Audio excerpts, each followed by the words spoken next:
Hello student, মই আজি অনুশীলনী 2.5 1 নম্বৰ আৰু 2 নম্বৰ প্ৰশ্নৰ উত্তৰ দিম। 1 নম্বৰ প্ৰশ্নত কৈছে তলৰ পূৰণফল কেইটা নিৰ্ণয় কৰিবলৈ উপযুক্ত অভেদ ব্যৱহাৰ কৰিব দিছে। এটা প্ৰথমটো দি আছে x + 4 x + 10, ঠিক তেনে x + 8 x - 10, এনেকৈ আমাক এই অংককেইটা দিয়া আছে। মই প্ৰথমতে 1 নম্বৰৰ অংককেইটা কৰি দেখুৱাম। তাৰ আগতে তোমালোকে মনত ৰাখিব লাগিব যে অভেদবিলানো কি? অভেদবিলা তোমালোকৰ মুখস্থ থাকিব লাগিব। যদি অভেদ মুখস্থ নাথাকে তেতিয়াহ'লে ইয়াৰে অংক কৰাটো অলপ অসুবিধা আহিব। অভেদ যদি তোমালোকৰ মুখস্থ থাকে ইয়াৰে অংককেইটা ইমান সহজ যে তোমালোকে ভাতৰ লগত যেনেকৈ পানী খালে যেনে লাগে তেনে যেন লাগিব। গতিকে তোমালোকে এই অংককেইটা কৰিবৰ কাৰণে অভেদকেইটা মনত ৰাখিব লাগিব। আৰু এই অভেদ প্ৰয়োগ কৰি যিবিলাক অংক কৰা হয়, এই অংকবিলাকৰ এটা কথা হয়, আমি যিবিলাক অভেদ পাইছোঁ তাত সমান চিনৰ বাওঁফালে আছে কিছু সংখ্যা, কিছু পদ আৰু সোঁফালে আছে কিছু পদ। ইয়াৰে অভেদ প্ৰয়োগ কৰি কৰা অংকবিলাকত বাওঁ ছাইডৰ আকাৰত যদি থাকে সোঁ ছাইডৰ আকাৰলৈ নিব লাগে, আৰু সোঁ ছাইডৰ আকাৰত যদি থাকে বাওঁ ছাইডৰ আকাৰলৈ নিব লাগে। অৰ্থাৎ কোনটো অভেদত পৰি আছে আমি সেই বস্তুটো প্ৰথমতে চাব লাগিব। যেনে এতিয়া x + 4 x + 10, এই অংকটো কিনো অভেদত পৰি আছে? ঠিক তেনেকৈ x + 8 x - 10, এইটো বা কি অভেদত পৰি আছে? আমি এই কি অভেদত পৰি আছে জানিবৰ কাৰণে আমাৰ কি থাকিব লাগিব? অভেদকেইটা মনত থাকিব লাগিব। এতিয়া আমি কোনটো অভেদত পৰি আছে মই এই অংককেইটা তোমালোকক কৰি দেখুৱাই আছোঁ। x + 4 x + 10 যিটো অংক 1 নম্বৰ অংক, এইটো কোনটো অভেদত পৰি আছে তোমালোকে ক'ব পাৰিবানে? গতিকে এইটো কোনটো অভেদত পৰি আছে আমি সেই বস্তুটো জানিবৰ কাৰণে কি জানিব লাগিব? আমি অভেদকেইটা জানিব লাগিব। আমি অভেদকেইটা 4 নম্বৰ অভেদটো পাইছিলোঁ x + a × x + b, এই অভেদটো পাইছিলোঁ। এতিয়া আমি প্ৰথম দুটা যদি একে থাকে,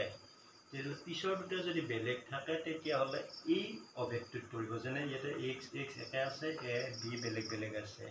তেতিয়াহ'লে এই অভেদটোত পৰিব। এই অভেদটো মানে কি আছিল? x + a × x + b = কি আছিল? x² + a + b × x + ab। গতিকে আমাৰ এই বস্তুখিনি এই সূত্ৰটোৰ আমি বাওঁ ছাইডৰ যিখিনি আছে সেইখিনি বাওঁ ছাইডৰ, আৰু এইখিনি হ'ল সোঁ ছাইডৰ। বাওঁ ছাইডৰ আকাৰত আছে, আমি সোঁ ছাইডৰ আকাৰলৈ লৈ গ'লে অংকটো কৰা হৈ যাব। এতিয়া আমি এই সূত্ৰমতে কৰিব লাগিব। কৰোঁতে আমি ইয়াতে x আছে, ইয়াতেও x আছে, x আছে, a জেগাত আছে ইয়াতে 4, b জেগাত আছে কিমান? 10। গতিকে আমাৰ সেইমতে আমি উচ্চাৰণটো কৰিম x + a, কিন্তু পাতিম আমি a বুলি কওঁতে যিটো আছে সেইটোৱে পাতিম। এতিয়া আমাৰ সূত্ৰটো আছিল x² বুলি ক'লে আমি x² পাতিলোঁ। তাৰপিছত সূত্ৰমতে কি আছে? প্লাছ চিন আছে, আমি প্লাছ চিন দিলোঁ। তাৰপিছত কি দি আছে? ব্ৰেকেট আৰম্ভ হৈ আছে, ব্ৰেকেট আৰম্ভ কৰি দিলোঁ। তাৰপিছত a আছে, a জেগাত কোন আছে? 4, গতিকে 4 বহিল। তাৰপিছত আছে প্লাছ চিন বহিল। তাৰপিছত b আছে, b জেগাত কোন আছে? 10 আছে, 10 বহিল। তাৰপিছত ইনটু x আছে, ইনটু x বুলি কওঁতে x আছে। তাৰপিছত আছে প্লাছ চিন দিলোঁ। তাৰপিছত a আছে, a জেগাত কি আছে? 4 আছে, 4, a লগত b টো পূৰণ হৈ আছে, গতিকে পূৰণ চিন বহিব। আৰু b জেগাত কোন বহি আছে? 10 বহি আছে, 10 বহি গ'ল। এইখিনি তোমালোকে নিশ্চয় বুজি পাইছা। এনেকৈ আমি এই সূত্ৰত কি কৰিছোঁ? বস্তুটো ভাঙি লৈছোঁ। তাৰপিছত আমি কি কৰিম? x² থাকিল। এতিয়া আমাৰ ইয়াতে কোনখিনি জেগাত কাম আছে আমি সেইটো বস্তু চাব লাগিব। এতিয়া যেনে এইটো আৰু এইটো যোগ হৈ আছে, অৰ্থাৎ বন্ধনীৰ ভিতৰৰ কামটো আমি আগত কৰিব লাগে। যিহেতু এইটোৱে যোগ হৈ আছে আমি যোগ কৰি দিম। তাৰোপৰি আকৌ এইটোৱে পূৰণ হৈ আছে, আমি পূৰণ কৰি দিম। গতিকে এই যোগ কামটো একেলগে কৰিব পাৰোঁ, পূৰণ কামটো একেলগে কৰিব পাৰোঁ। এতিয়া x² থাকিলে এইটো, তাৰপিছত প্লাছ 4টা 10টা, 10 4 কিমানটা হ'ল? 14টা, আৰু কি থাকিল? x। এনেকৈ পাতি দিলে এই দুটা পূৰণ হৈ থকা বুজায়। অৰ্থাৎ এইখিনি লগত এইটো যিহেতু পূৰণ হৈছে, এনেকৈ পাতি দিলে পূৰণ হৈ থকা বুজায়। তাৰপিছত যোগ 4 গুণ কিমান? 40। গতিকে আমাৰ এই অংকটো এনেকুৱা আকাৰলৈ গুচি গ'ল। এইটোৱে আমাৰ কি হ'ব? উত্তৰ হ'ব। এতিয়া নেক্সট 2 নম্বৰটো দিয়াই আছে x plus 8 x minus 10 দ্বিতীয়টো আছে x plus 8 x minus 10 x plus 8 x minus 10 এই অঙ্কটো লক্ষ্য কৰা এটো একে আছে এই দুটা বেলেগ আছে তেতিয়ালে এই আকাৰতে আছে কিন্তু এটা কথা ইয়াতে প্লাস আছে ইয়াতে প্লাস ঠিক আছে কিন্তু ইয়াতে প্লাস আছে ইয়াতে কি আছে মাইনাস আছে যদিও এনেকুৱা এটা সূত্ৰ আছে x plus n into x minus b equal to এটা সূত্ৰ আছে যেটো তোমালোকক এই সূত্ৰটো দিয়া হোৱা নাই এই সূত্ৰ আকাৰতে আমি কৰিব লাগিব কৰণ মই প্ৰথমতে কি কৰিলো x square পাতি ললো তাৰপিছত প্লাস চিন আছে প্লাস a বুলি কলে কি আছে 8 তাৰপিছত প্লাস b বুলি কলে কিমান আছে -10 গতিকে আমি b বুলি কলে কি পাতিম -10 পাতিম ইনটু a বুলি x বুলি কলে x আছে তাৰপিছত কি আছে প্লাস দিলো তাৰপিছত a বুলি কলে 8 আছে ইনটু b বুলি কলে কি আছে -10 গতিকে -10 পাই গলো আমি এনে কৰিব পাৰো এই সূত্ৰটোতে কৰিব পাৰো আৰু বেলেগ সূত্ৰত কৰা দৰকাৰ নাই এতিয়া আমি এখিনি কি কৰি দিম বন্ধনীৰ কামখিনি কৰিম আৰু এখিনি কাম কৰি দিম এটা 8টা যোগ 10টা বিয়োগ x স্কয়াৰটো থাকিলে 8টা যোগ 10টা বিয়োগ হলে আমি যদি এটাৰ আগত যোগ চিন থাকে এটাৰ আগত বিয়োগ চিন থাকে তেতিয়া হলে আমি সদায় কি কৰিব লাগে বিয়োগ কৰিব লাগে তোমালোকে হেতু কথা কি ৰাখিবা মনত ৰাখিবা যেটো ডাঙৰটোৰ আগত বিয়োগ চিন আছে তেতিয়া হলে চিনটো কি হ'ব বিয়োগ হ'ব অৰ্থাৎ 10ৰ পৰা আনফালে 2 আৰু বিটো বিয়োগ হ'ব এই মাইনাস এ প্লাস এ দুটি চিন কি হৈ যাব মাইনাস হৈ যাব আৰু 2 ৰ লগত x পূৰণ কৰিলে কি হ'ব 2x হৈ যাব তাৰ পিছত এই দুটা পূৰণ কৰিব লাগে 8 আৰু 10 পূৰণ কৰিলে সদায় মনত ৰাখিবা চিনটো আগত পূৰণ কৰিব লাগে ইয়াৰ আগত এটা প্লাস চিন আছে ইয়াৰ আগত মাইনাস প্লাস এ মাইনাসে কি হ'ব মাইনাস 8 গুণ কিমান আছে গতিকে এইটোৱে কি হৈ গ'ল উত্তৰ হৈ গ'ল নেক্সট এটা 3 নম্বৰ দি আছে 5x + 4 5x - 5 নেক্সট দি আছে 5x + 4 5x - 5 5x + 4 5x - 5 আমি অঙ্কবিলাক কিন্তু দিওঁতে ওপৰত সমাধান দি ল'ব লাগে ইয়াতে আমি সমাধান দিব লাগে মই সমাধান আৰু দেখুৱা নাই বা সলিউশন দিব লাগে এনেকৈ দি ল'ব লাগে তাৰ পিছত এতিয়া এই বস্তুটো কি আছে প্ৰথমখিনি একে আছে তাৰমানে প্ৰথমখিনি x আকাৰতে আছে পিছৰখিনি 4 আছে আৰু -5 আছে অৰ্থাৎ a আৰু b আকাৰত আছে তেতিয়ালে এই সূত্ৰতে আমি ভাঙিব লাগিব ইয়াকো আগতে কি হ'ব a বুলি ক'লে অৰ্থাৎ x স্কয়াৰ বুলি ক'লে x ৰ মান কিমান আছে 5x আছে গতে 5x বহিল তাৰ ওপৰত কি বহিল স্কয়াৰ বহিল তাৰপিছত প্লাস আছে প্লাস বহিল a বুলি কওঁতে 4 আছে প্লাস b বুলি ক'লে -5 আছে গতে -5 এ বহিব ইনটু x বুলি ক'লে কি আছে 5x আছে তাৰপিছত প্লাস আছে a বুলি ক'লে আছে 4 ইনটু b বুলি ক'লে আছে কি -5 এটা আগৰ নিচিনা ইয়াতে 3x হোল স্কয়াৰ মানে 3 দুটা পূৰণ আছে x দুটা পূৰণ আছে 3 3 গুণ 9 x দুগুণ হ'লে x স্কয়াৰ যোগ 4টা যোগ 5টা বিয়োগ যেহেতু ডাঙৰটোৰ আগত বিয়োগ চিন আছে তেতিয়া হলে মাইনাস এ প্লাস এটো কি হ'ব যে মাইনাস হ'ব 4 5ৰ পৰা 4 গলে 1 1ৰ লগত 5x পূৰণ কৰিলে কিমান হ'ব 5x এ হৈ যাব এই দুটা পূৰণ কৰিলে প্লাস এ মাইনাস 5 4 গুণ কিমান 20 গতিকে এইটো আমাৰ কি হৈ গ'ল উত্তৰটো হৈ গ'ল তাৰ পিছতটো দিয়া আছে y square plus 3/2 y square minus 3/2 y square plus 3/2 আৰু y square minus 3/2 দিয়া আছে এটো কিন্তু এই আকাৰত নাই তোমালোকে লক্ষ্য কৰা এটো আৰু এটো একে x আছে এটো একে আছে ইয়াত কিন্তু পিছৰটো এটো a আছে এটো b আছে বেলেগ বেলেগ আছে কিন্তু ইয়াতে পিছৰটো একে আছে গতিকে এই সূত্ৰটোত নাই তেতিয়ালে কোনটো সূত্ৰত পৰিব আমি সূত্ৰটো জানাটো দৰকাৰ আমি এতিয়া এটা সূত্ৰ পাইছিলো কি সূত্ৰ পাইছিলো x plus y into x minus y equal to কি পাইছিলো x plus 1 into x minus y equal to x square minus y square এইটো এটা সূত্ৰ পাইছিলো এটা প্ৰথমটো একে আছে পিছৰটো একে আছে কিন্তু প্ৰথমটো প্লাস চিন আছে y আৰু ইয়াতে মাইনাস চিন আছে ঠিক তেনেকৈ এটো যদি আমি x বুলি ধৰো এটো y বুলি ধৰো তেতিয়ালে x plus y x minus y এটা আমি ইয়াতে x বুলি কমতে আমাৰ ইয়াত যেটো থাকিব ইয়াতে হাতীয়ে থাকক বা ঘোঁৰায়ে থাকক যিয়েই নাথাকক ইয়াত যিটো বহি থাকিব সেইটোক আমি এক্স বুলি ধৰিম আৰু ইয়াত যি বহি থাকিব সেইটোক কি বুলি ধৰিম ৱাই বুলি ধৰিম তেতিয়াহ'লে x plus y into x minus y equal to কি আছে x square minus y square তেতিয়াহ'লে এইটো আমি ভাঙি দিম কি x square x বুলি ক'লে কি আছে y square এইটো x যে পাতিছোঁ তাৰ ওপৰত কি বহিব square বহিব minus y square y বুলি ক'লে কি আছে 3/2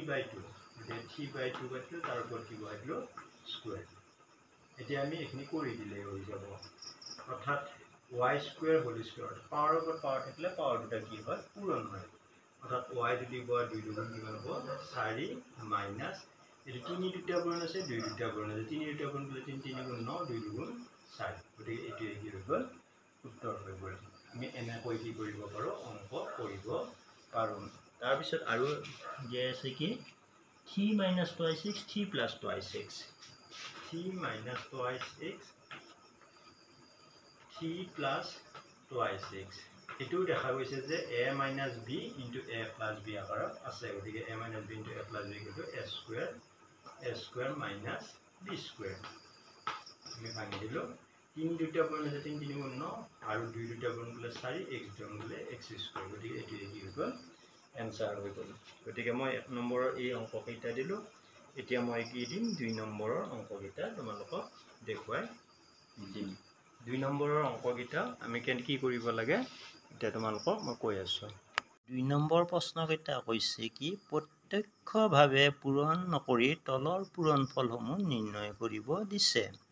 অৰ্থাৎ 103 into 107 95 into 96 104 into 96 ইয়াতে আমি দেখো 103 লগত 107 ডাইৰেক্ট পূৰণ কৰি দিলেই হৈ যায় কিন্তু আমাক ইয়াত যেহেতু অভেদ প্ৰয়োগ কৰিব দিছে গতিকে আমি ডাইৰেক্ট পূৰণ কৰি দিলে উত্তৰটো নহব কিছুমানক এনেকৈ অভেদ বা উপযুক্ত ধৰ্ম খটুৱাই কৰিব দিলে সিহঁতে ডাইৰেক্ট কৰি থৈ দিয়ে তাৰ পিছত শিক্ষকে সেই প্ৰশ্নটো কাটি দিয়াৰ পিছত ছাত্ৰজনে ঘৰত গৈ কয় মোৰ অংকটো হৈছিলে কিন্তু কাটি দিলে তাৰ কাৰণটোনো কি কাৰণটো তোমালোকে জানিব লাগিব কি প্ৰয়োগ কৰিব দিছে যদি প্ৰয়োগ কৰিব দিয়া মতে নকৰা তোমালোকৰ উত্তৰটো শুদ্ধ হলেও কিন্তু শিক্ষকে কি কৰি দিব কাটি দিব গতিকে এই অংকটো 2 নম্বৰ অংকগিটা অভেদ প্ৰয়োগ কৰিব দিছে যেটো আমি অভেদ প্ৰয়োগ কৰিহে কৰিব লাগিব এই অংকটোনো কি অভেদত পৰি আছে আমি তে অভেদ দেখাত এনেকুৱা অভেদ নাই তেতিয়াহ'লে আমাৰ কেনেকৈ অভেদত ভাঙিম আমি হেতু অলপমান কি হৈ যায় সন্দেহ হৈ যায় কিন্তু আমি অভেদ আমি পাইছিলো ইয়াৰ আগতে ধৰা x plus a into x plus b বা x plus y into x minus y এনেকুৱা আমি কিছুমান অভেদ পাইছিলো যদি ইয়াক আমি তেনেকুৱা আকাৰলৈ লৈ যাব পাৰো তেতিয়াহ'লে আমি অভেদত ভাঙিব পাৰিম যে তেনেকুৱা আকাৰলৈ নিব লাগিলে এই সংখ্যা বা এই সংখ্যাটো এটা কথা চাবা ওচৰতে শূন্য থকা যেনে 10 100 1000 এনেকুৱা থকা সংখ্যা কি আছে হেতু চাব লাগে এতিয়া ইয়াতে আমি 103 এর ওচৰত 100 আছে আৰু 110 আছে কিন্তু আমি 110 টো নলওঁ 100 টোহে লওঁ কাৰণ 100 আৰু 3 যোগ কৰিলে 103 হৈ যায় ঠিক তেনেকৈ এটো 110 ৰ পৰা 3 বিয়োগ কৰিলেও 100 হয় কিন্তু 107 হয় কিন্তু আমি হেতু নলওঁ কি কৰিম 100 যোগ 7 পাতি কৰিব লাগিব আমাৰ 100 থাকিলে 1000 থাকিলে 10 থাকিলে এইবিলা থাকিলে আমি অংকবিলা পূৰণ কৰাত সহজ হয় সেই কাৰণে আমি কি কৰিম এটো কি কৰিম এনেকুৱা দুটা সংখ্যাত ভাঙিম যাতে এটোৰ ভ্যালু কোনো সলনি নহয় অৰ্থাৎ ওচৰতে শূন্য থকা সংখ্যা কি আছে 100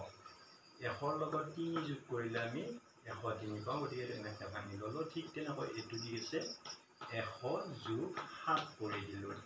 ইয়াৰ লগে এটা প্ৰথমটো একে থাকিল দুই জায়গাত পিছৰটো বেলেগ বেলেগ হৈছে অৰ্থাৎ এটো 4 নম্বৰ উত্তৰ যেটো পাইছিলো x plus a into x plus b উত্তৰ হৈছে সেই উত্তৰ আমি কি কৰি দিম ভাঙি দিম অৰ্থাৎ x plus a into x plus b equal to আছিল x square x বুলি ক'লে 100 তাৰ ওপৰত আমি সিঙ্গল স্কয়াৰ দিব পাৰো বা হোল স্কয়াৰ দিব পাৰো x square plus a plus b a বুলি ক'লে 3 আছে plus b বুলি ক'লে 7 into x x বুলি ক'লে কি আছে 100 আমি এটা ক্রস পূৰণ দিব পাৰো 100 তাৰছত plus ab অৰ্থাৎ 3 into 7 b বুলি ক'লে 7 এটা আমি এটো কৰি যাম 100 দুটা যদি পূৰণ কৰিব লাগে স্কয়াৰ কৰিবলৈ ইয়াত যেটা শূন্য থাকে দুগুণ হৈ যাব ইয়াতে 3 থাকিলে যেটা আমরা টাকা 3 গুণ হৈ যায় গতিকে ইয়াতে শূন্য দুটা আছিল গতিকে দুগুণ হলে 4টা গুণ হ'ব 1 2 3 4টা হ'ল যোগ এই 3 ল 7 যোগ আছে 7 3 কিমান হ'ব 10 10 ল 100 পূৰণ কৰিলে কিমান হ'ব 1000 হ'ল যোগ 7 3 গুণ কিমান 21 এটা এই গোটেইটা কি হৈ আছে যোগ হৈ আছে আমি যোগ কৰি দিলে কি হৈ যাব উত্তৰটো ওলাই যাব এটা যোগ কৰিম কেনেকৈ ইয়াতে এককৰ ঘৰত 1 আছে 0 আছে 0 আছে প্ৰথমতে আমি কি কৰিম 1 0 0 যোগ কৰিলে 1 পাম 10 ঘৰত 2 আছে 0 আছে 0 আছে গতিকে 2 হ'ব শতক নাই ইয়াত শতকৰ ঘৰত 0 আছে ইয়াতে শতকৰ ঘৰত 0 আছে তাত ইয়াতে হাজাৰ ঘৰত 1 আছে ইয়াতে হাজাৰ ঘৰত কি আছে 0 আছে গতিকে 1 বহিব আৰু তাৰ অযুতৰ ঘৰত কি আছে 1 আছে গতিকে 1 বহাই দিলে ইয়াৰ উত্তৰটো এইখিনি ওলাই গ'ল ঠিক তেনেকৈ তাৰ পিছৰ অংকটো দিয়াই আছে কিমান 95 into 96 95 into 96 এটা আমি 90 plus 5 90 plus 6 কৰিলেও আমাৰ অংকটো হৈ যায় কিন্তু মই আগতেই তোমালোকক কৈছো যে 100 ৰ ঘৰত বা 1000 ৰ ঘৰত এনেকুৱা সংখ্যালৈ নিলে আমাৰ সুবিধা হয় সেই কাৰণে আমি এটা কাম কৰিব পাৰো এটো 100 minus 5 কৰি দিব পাৰো 100 minus 5 কৰি দিব পাৰো ঠিক তেনেকৈ ইনটু এটো 100 minus 4 কৰি দিব পাৰো 100 ৰ পৰা 4 কৰিলে 96 100 ৰ পৰা 5 কৰিলে 95 আমি এনেকৈ কৰিব এনেকৈও ভাঙিব পাৰি 90 plus 5 90 plus 6 এনেকৈ কৰিব পাৰি এটো কৰিলেও ভুল নহয় কিন্তু আমি এনেকৈ কৰিলে আমাৰ বেছি সুবিধা হয় সেইকাৰণে আমি এনেকৈ কৰিব বিচাৰিছো এটা কি কৰা এটো a minus b into দেখি a minus b into a plus b আকাৰত কৰি থকা নাই কাৰণ এটো বেলেগ বেলেগ আছে সেইকাৰণে আমি এটো কি আছে x plus a into x plus b আকাৰত আছে x square অৰ্থাৎ 100 square plus a বুলি ক'লে কি আছে -5 b বুলি ক'লে কি আছে -4 into 100 অৰ্থাৎ x plus a বুলি ক'লে -5 আছে into b বুলি ক'লে -4 আছে আমি যে এখানে 100 দুটা পূৰণ কৰি দিম তেতিয়াহলে 1 4টা গুণ হৈ যাব তাৰপিছত 5টা বিয়োগ 4টা বিয়োগ যদি চিনবিলাক একে থাকে আমি সদায় যোগ কৰিবলৈ মনত ৰাখিবা যেটো এটো মাইনাস আমি দুইটা যোগ কৰিম কিন্তু চিনটো কি হ'ব মাইনাস গতিকে মাইনাস হ'ব চিনটো আৰু 5 4 কিমান 9 9 লগত 100 পূৰণ কৰিলে 900 হ'ব তাৰপিছত এই দুটা পূৰণ কৰিলে প্লাস এ মাইনাস মাইনাস কি হ'ব চিনটো প্লাস হ'ব আগতে চিনটো পূৰণ কৰি ল'ব লাগিব 5 4 গুণ 20 কিছুমানে কি কৰে 11000 ৰ পৰা 900 তো বিয়োগ কৰি দিয়ে 10000 ৰ পৰা 900 তো বিয়োগ কৰি দিয়ে তাৰ পিছত আকৌ এটো যোগ কৰে হেতু নহয় আমি আগতে কি কৰিব লাগে যোগগিটা কৰি লও তাৰ পিছতহে বিয়োগটো যোগ যোগগিটাৰ পৰা বিয়োগ কৰিব লাগিব এতিয়া এটো যোগ কৰিলে কিমান হ'ব 0 2 0 0 1 মাইনাস কি হ'ব 900 হ'ব এতিয়া এটোৰ পৰা এটো বিয়োগ কৰি দিয়া বিয়োগ কৰোঁতে 0 ৰ পৰা 0 গ'লে 0 2 ৰ পৰা 0 গ'লে 2 তাৰপিছত 0 ৰ পৰা 9 নাযায় ইয়াৰ পৰা তাৰ পৰা 10 হ'ল 10 ৰ পৰা 9 গ'লে 1 ইয়াতে থাকিল কিমান 9 গতিকে 9120 গতিকে ইয়াৰ উত্তৰটো এটো হৈ গ'ল তাৰ পিছৰ অংকটো দিয়াই আছে আমাক কি 104 into 96 104 into 96 এটা এই বস্তুটো আমি ভাঙিম কি ইয়াত এটা কি কৰিব 100 যোগ 4 কৰিব 100 যোগ 4 কৰি দিব পাৰো ঠিক তেনেকৈ ইনটু এটো 100 বিয়োগ 4 কৰি দিব 100 ৰ পৰা 4 বিয়োগ কৰিলে 96 বিয়োগ 4 এটা এটো দেখা গল কি এটো একে কিন্তু এটো প্লাস এটো মাইনাস তাৰমানে এটো a plus b into a minus b সূত্ৰত পৰি আছে বা x plus y into x minus y সূত্ৰত পৰি আছে x plus y into x minus y equal to x square minus y square আছে অৰ্থাৎ 100 square minus কি হ'ব 4 square এটা 100 দুটা পূৰণ কৰিলে 1000 তাৰপিছত মাইনাস 4 গুণ কিমান হ'ল 16 এখিনিৰ পৰা এখিনি কি হৈ আছে বিয়োগ হৈ আছে বিয়োগ কৰি দিয়া 0 ৰ পৰা 6 নাযায় তাৰ পৰা 10 ৰ পৰা 6 গ'লে 4 ইয়াতে থাকিল 9 9 ৰ পৰা 1 গ'লে 8 থাকিল ইয়াতে থাকিল 9 ইয়াতে থাকিল 9 গতে 9984 গতে মই আজি লৈ এই গিটা অংক দিলো নেক্সট ডে মই আকৌ কি কৰিম 3 4 এই অংক এটা শিকাম আজি 1 2 শিকালো নেক্সট ডে তোমালোকক 3-4 অংককেইটা শিকাম। গতিকে মই এইখিনিতে ক্লাছটো সামৰণি মাৰিছোঁ। তোমালোকে যদি কিবা বুজি নোপোৱা তেতিয়াহ'লে কমেণ্টত জনাবা। আৰু যদি তোমালোকে কোনোবাই নতুনকৈ আহিছে চেনেলত,